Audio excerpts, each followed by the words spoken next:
What's up, 31 fam? How you doing?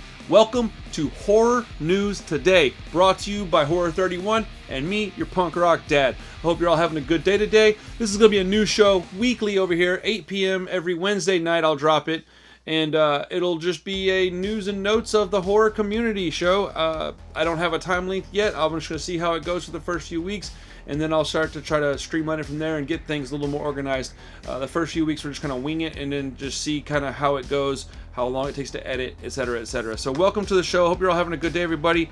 I'm excited about this new channel we got going on. Shop 31 is my baby, but this is going to be something that I love because horror is very important to me, and I was starting to stray away from it, and I was getting honestly kind of depressed about it because I love this so much. So anyways, let's see here. Searching. So what we're going to do is we're going to talk about just movie notes, excuse me. Okay, here we go. All right, so the first thing, okay, I am so sorry, guys. I'm all over the place with this because I'm honestly a little bit nervous. It's been a while since I've been nervous about a video of any kind, really. So let's just talk some movies, see what news has been posted. I'm utilizing bloodydisgusting.com quite a bit, so go check out that site if you want to see any of the articles that I got this information from. And I'll use Reddit from time to time as well. I'm just now starting to learn how to use Reddit, so if the first couple of weeks of this are a little choppy, my apologies. I'm trying to get this as professionally done as possible, but I am a one-man show here. So if you have any recommendations or anything that you'd like to see me do different, please let me know in the comments, because I'd really like to have advice and direction from some people that are going to be watching the show. I want you guys to enjoy this as much as I enjoy making it. So, okay, in 2018 there was that movie called Searching that had what was his name? Oh my goodness.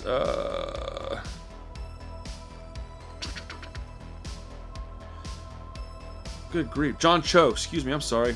John Cho and Deborah Messing were in it, and Mr. Cho's daughter goes missing, and he starts to use her computer to find her. It's there's going to be a sequel to that movie coming out. It's going to star Nia Long and Storm Reed. So it doesn't say much about that, but it says here that it will not be a direct sequel, but rather the next installment in the Searching franchise. I kind of like that, man. It's going to be like open and shut movies. The plot is still under wraps, but it'll feature a new set of characters where the story plays out on the screens of the characters' devices, like the first movie, and it's starting production in the spring of this year. So we should have some more news on it probably summertime, I'd imagine. I don't know how long it takes to film a movie like that, but it's got to be in post-production pretty quick, because a lot of it's done in post, I think, to my understanding anyways. But yeah, I don't know. I liked Searching. Did anybody see that movie? How'd you feel about that one? I thought it was actually quite good. Surprising. I wasn't expecting it to be much. I watched it kind of as one to maybe pass out watching, and I ended up watching the whole thing. Let's see here. What else we got? I might be doing live streams on Friday nights once we get enough subscribers too. So if you're interested in that, subscribe to the channel. We'll get us there. Let's see here. Minnie Shadeen writing horror movie The Demon of Brownsville Road for New Line Cinema. Ooh, New Line Cinema puts out a lot of good horror movies in my opinion. Published in 2014, The Demon of Brownsville Road was written by Bob Cranmer and Erica Manfred, telling the true story of a Pittsburgh family's battle with evil in their home. Awesome. Deadline reports today that New Line Cinema is turning the book into a movie. With Minnie Shadeen on board to write, a director for the project has not yet been announced. But here's the full synopsis of the book.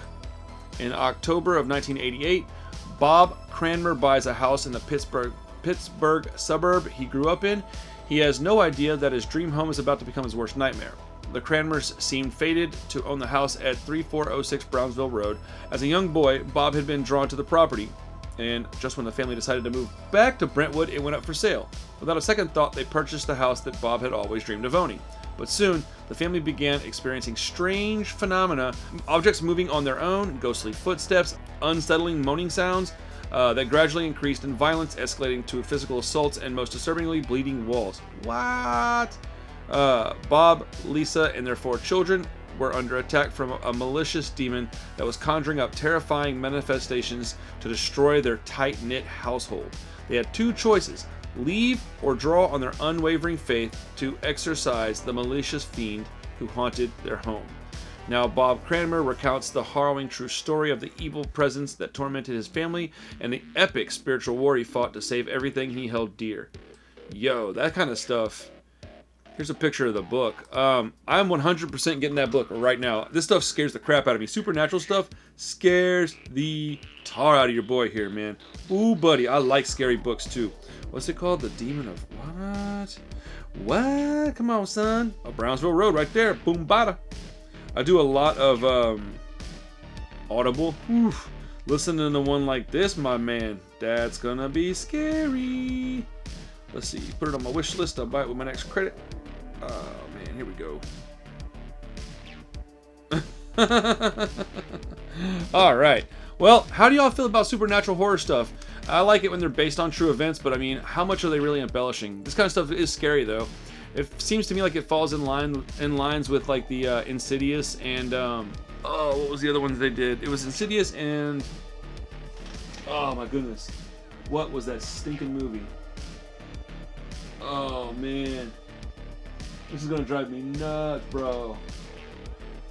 The Conjuring, Insidious and The Conjuring. It seems like it's that kind of movie. That could be fun. That could be fun. Let's see what else we have here. Cobra Kai creators are turning Ancient Aliens into a feature film for Legendary. What? What? Yo. Alright.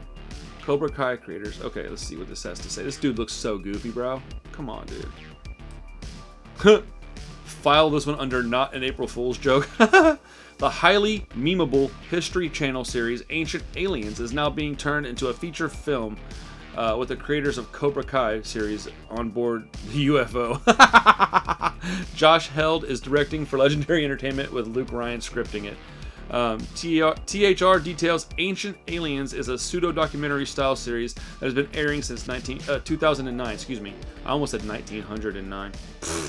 And dealt with pseudoscience and the idea that extraterrestrial beings visited Earth in ancient times, sometimes provoking cultures into thinking they were gods. You know, that wouldn't surprise me. The site explains the film will be a two-handed, globe-spanning adventure featuring ancient sites and artifacts confronting the theories and questions raised by the popular docu-series. Hild, John Hurwitz, and Hayden Schlossenberg from Counterbalance Entertainment will produce the movie. Yo, I'm kind of into that. This goofy-looking dude is super wild. I like this guy. He's got a good vibe. But I like that. That sounds cool, man. I'm into that. Check this out. Ooh, here we go. Waxwork. Y'all are familiar with Waxwork? They produce vinyl, like mostly soundtracks and stuff, but it's really pretty stuff. Waxwork bringing Rob Zombie's The Lords of Salem soundtrack to vinyl for the first time.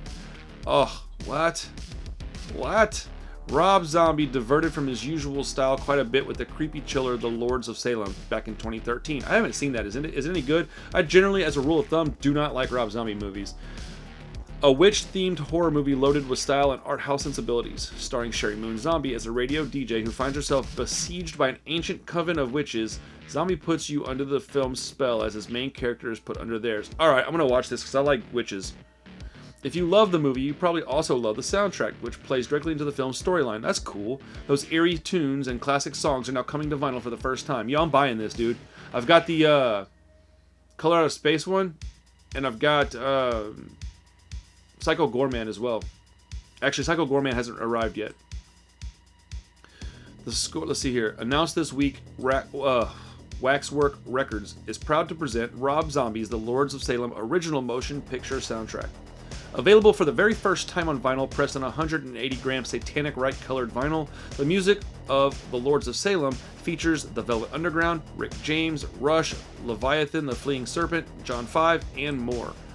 The score features original cues by John 5 and Griffin Boyce. In line with other Zombie soundtracks, the album features intermittent dialogue tracks from the movie. The deluxe album packaging features 180-gram Satan Rite colored vinyl, blood red and blue butterfly effect with a white splatter. That's awesome. This looks amazing. I'm going to show y'all a picture. This looks so pretty. Exclusive liner notes by Rob Zombie and new original art by Robert Samelin. A 12x12 16-page booklet including unreleased set photography from Zombie's personal archive, a heavyweight art print printed inner sleeves, and old-style tip-on gatefold. Man, this thing's going to be pretty. Also included is a bonus black metal album by Count Gorman, lead vocals of Leviathan and the Fleeing Serpent, entitled Corpse Eater, Satanic Misery Live for the Dead. Excuse me.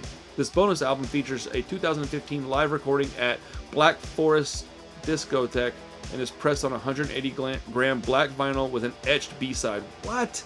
The Lords of Salem vinyl soundtrack is available for purchase April 9th, 2021. So that's in 2 days, on Friday. Head over to Waxwork Records to grab it this Friday. Yo, I'm 100% buying this. I don't even care about Rob Zombie like that, but this just sounds awesome. This is so pretty. How do y'all feel about soundtracks? You guys do that stuff? You like vinyl? They're not called vinyls, by the way. They're called records or albums. Vinyl. La, la, la, la, la, la. Wow. Vinyls, plural, is just like deer.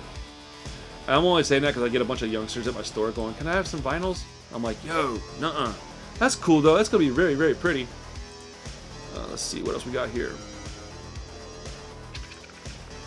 I won't keep y'all too much longer. It's already been 12 minutes. I'm trying to keep these episodes around 20 minutes. What do you think about 20 minutes? 20, 30 minutes? Sound good to y'all?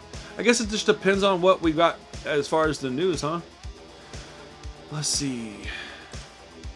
Oh, man, I'm a Blumhouse fan, dude. I really like Blumhouse. So, Angela Serafian and more cast for Blumhouse and epic thriller A House on the Bayou. Is this the chick from, is this the young lady from, the Westworld? Is this from Westworld? I think this chick is from Westworld. This young lady is from Westworld, I believe. Announced last month, Blumhouse has joined forces with Epix to develop and produce 8 elevated standalone horror genre thriller movies exclusively for the network. What? That's gonna be awesome.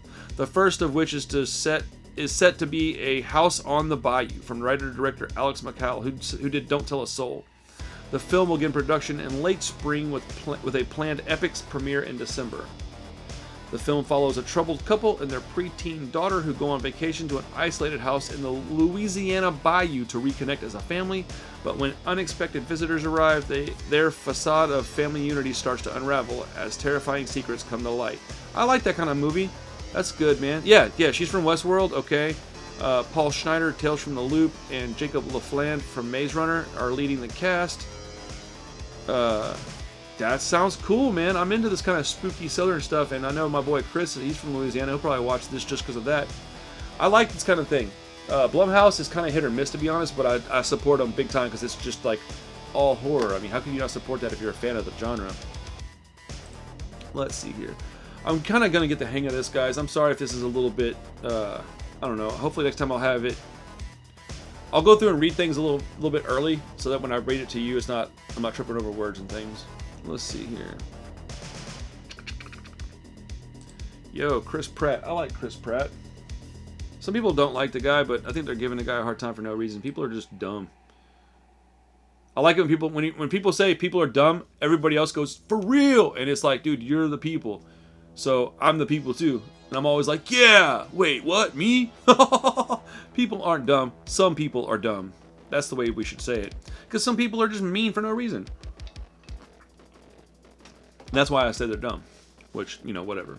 Let's see what this says.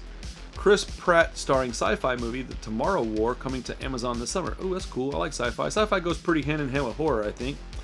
Paramount and Skydance had been set to release The Tomorrow War in theaters on December 25th of last year, but those plans, of course, changed for obvious reasons.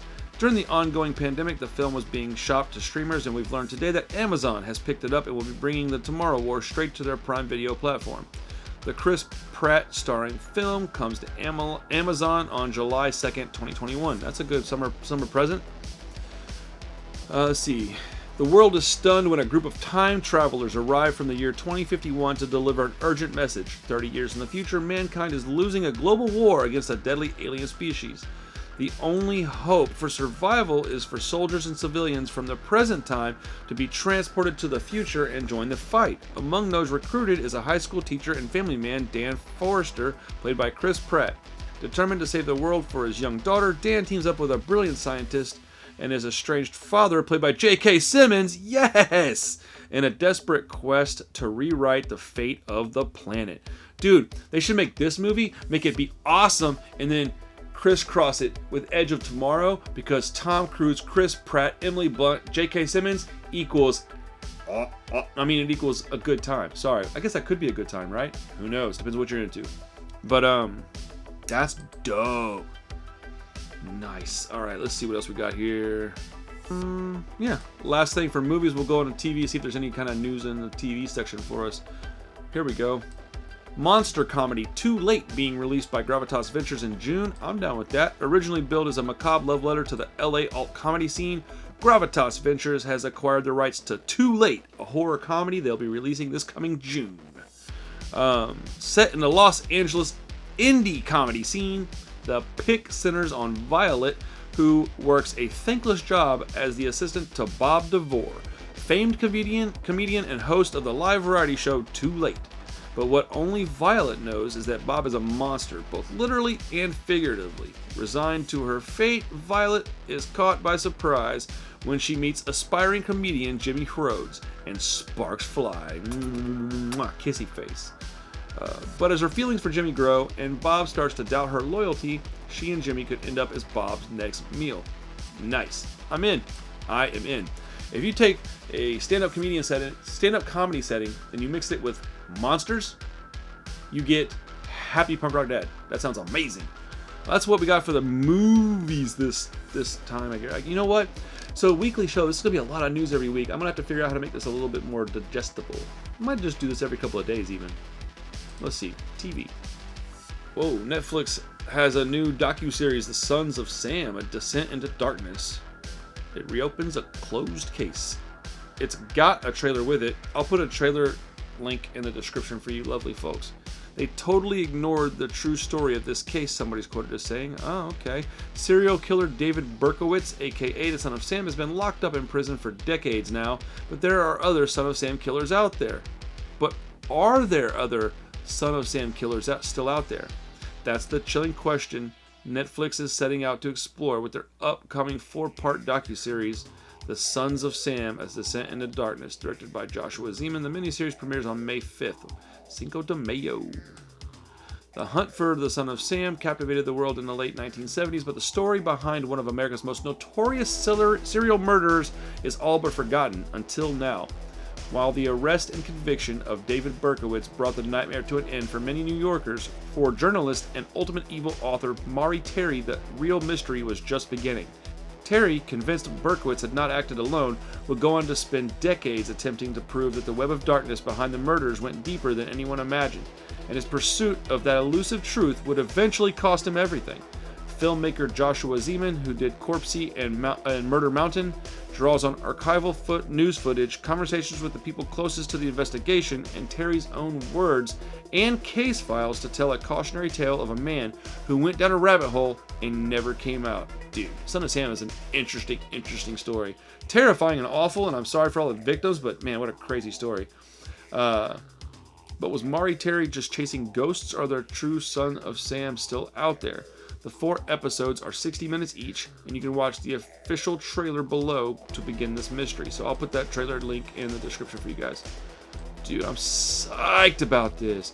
Netflix puts out amazing docuseries stuff, don't you think? What do y'all feel about that? I really enjoy most of it.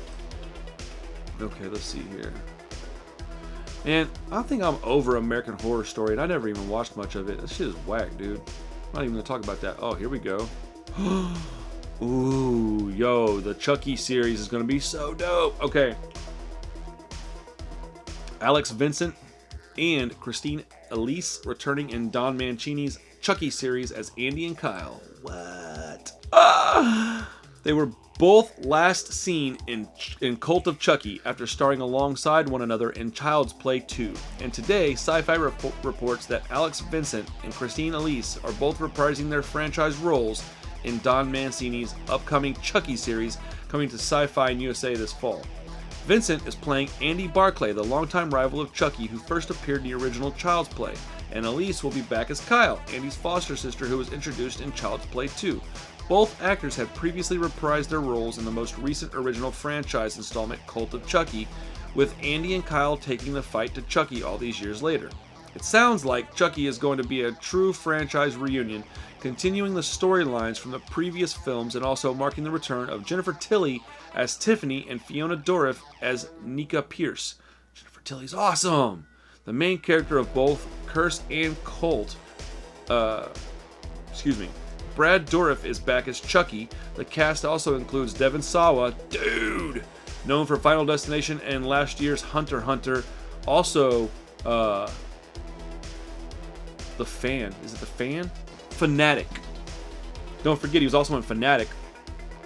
The Chucky TV show has been described as a fresh take on the franchise that'll explore Chucky's character with a depth of...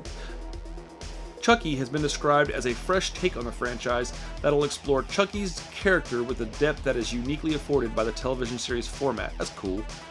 In the series, after a vintage Chucky doll turns up at a suburban yard sale, an idyllic American town is thrown into chaos as a series of horrifying murders begin to expose the town's hypocrisies and secrets. There we go. Meanwhile, the arrival of enemies and allies from Chucky's past threaten to expose the truth behind the killings, as well as the demon doll's untold origins as a seemingly ordinary child who somehow became this notorious monster. Ooh, yes. This is gonna be dope. How do y'all feel about that? Like, I like Chucky quite a bit, actually. But Chucky's TV series sounds like a lot of fun. I haven't watched The Walking Dead in quite some time. How do y'all feel about the Here's Negan origin story? Have anybody seen that? Should I go watch it? Should I go catch up on The Walking Dead just to watch that? I like Jeffrey Dean Morgan a lot, so I'd really kind of be interested to find out what happened to this dude. And this is a long review. I'm not going to read this whole review on here because it's very, very long. Like, it's pages long. But if you want to check it out, it's under the TV section on Bloody Disgusting. Maybe I can put a link on here for you if I can. That's crazy. Let's see. Oh, is there anything else to talk about this week? Maybe not. Oh, that's cool. All right, last thing but not least, I personally really love the X-Files. So the X-Files special effects makeup artist shares previously unseen photos from the set. One of the many special makeup effects artists who helped bring the X-Files to the screen was Geoff Redknapp, who worked as a puppeteer, prosthetic makeup effects artist, and special makeup effects artist on 50 episodes throughout the show's run, including Sanguinarium, Leonard Betts, Home, the Postmodern Prometheus, and Christmas Carol. Back in 1998, Geoff Redknapp was part of the team nominated for a Primetime Emmy for their work on the X-Files, specifically for the previous year's The Postmodern Prometheus. Redknapp, whose effects can also be seen in various notable films including Final Destination, Jennifer's Body, The Cabin in the Woods, Deadpool, The Predator, and Terminator Dark Fate, good grief, was recently a guest on the Danish podcast, The Conspiracy Podcast. And in conjunction with that interview, Redknapp has shared some of his personal photos taken on the set of The X-Files back in the 1990s. The behind-the-scenes photos give us a closer look at the makeup effects from various episodes, including Schizogeny and Gethsemane. Chatting with the Conspiracy Podcast, Redknapp describes his run with the X-Files as a 3-year roller coaster ride working at 100 hours a week, but it was incredibly exciting. Dude, what? Oh, man. I'm going to show some of these photos on the video. This is cool, man. This is dope. I'll also put a link to this in the description as well. So, well, that seems to be it for this week. I'm sorry for the disorganization. As time goes and I get more familiar with this format and this setup, it will become a lot easier for me to do, but this episode seems to be somewhere around the 25-minute mark. I'm pretty happy with that. I hope you all enjoyed the show. If you enjoyed it, please let us know by liking the video, commenting on it. Let me know if you have any horror news. That's what this is for. It's to start a conversation. We also have a horror group, Horror 31, on Facebook. So if you want to join that group, there's a link to that as well. So there's all kinds of links in the description. I'll try to have it all mapped out as well as I can for you lovely folks. But anyways, this is just episode 1 of Horror News Today, hosted by me, your punk rock dad. Thank you for your time. I love you guys and appreciate it. Have a great evening, everybody. Peace.